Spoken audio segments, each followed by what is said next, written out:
Hey guys, it's Mr. Verdi here. So I just want to spend a little bit of time explaining this picture. Oh shoot, there you go. Okay, yeah. Explaining this picture of what's going on along a neuron membrane at rest. Okay, so we're going to look at charge and concentration of two key ions that we're really going to pay special attention to. Okay, so the first thing we have to know is that sodium ions are in higher concentration outside of the cell. Deal? So as you look at this picture from your textbook, here's your key sodium ions, and just look at all the sodium ions that are outside of this cell. Okay? All these sodium ions, and then compare that concentration to inside of the cell where there's very few, just 1, 2, 3, 4, 5, 6. Deal? So the point is there's a buildup of sodium ions outside of the cell. All right? The opposite is true for potassium ions, which have a matching charge. It's a positive charge, right? So positive charged potassiums are more highly concentrated inside the cell than outside the cell. All right. So the first thing we have to get clear is that at rest, a neuron cell will have more sodium outside the cell and more potassium compared to inside the cell compared to outside. Okay. So the next thing to pay attention to is charge. Notice that the charge of the membrane, along the membrane, there's this relative negative charge compared to the outside of the cell. Cool. This negative charge here, this positive charge here. A couple things are responsible for that. Okay. Chloride ions are in higher concentration inside the cell. They're not pictured, along with these big anionic proteins that are going to stay inside the cell. The last thing that's responsible for that is this sodium potassium pump. Okay, and the sodium potassium pump pumps 3 sodium ions outside the cell with every pump. 1, 2, 3, 3 sodium ions outside where they don't want to go, so it needs energy.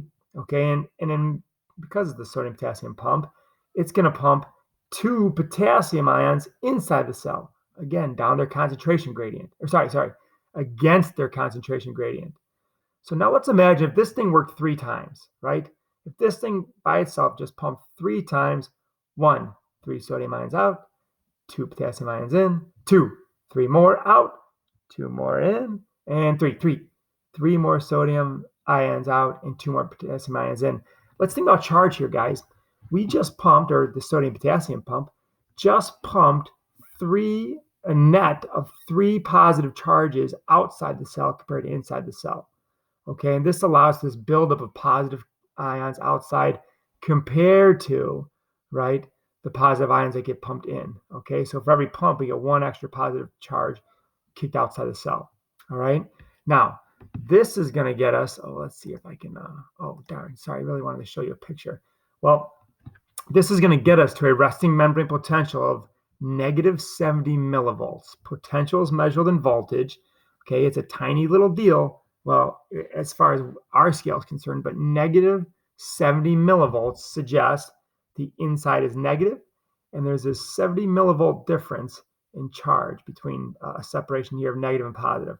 If we were at equilibrium, okay, just a quick explanation of potential. For at equilibrium, there's an equal amount of positives and negatives here. There'd be a 0 millivolt charge along the cell membrane. So what are we left with? A slight negative charge inside the cell. We say the cell is polarized, meaning the cell has a negative end and a positive end. If the cell were nonpolar or depolarized, these negatives and positives would be evenly distributed. But polar things have direction, the North Pole and the South Pole, right? A basketball doesn't have poles because all the sides are equal, right?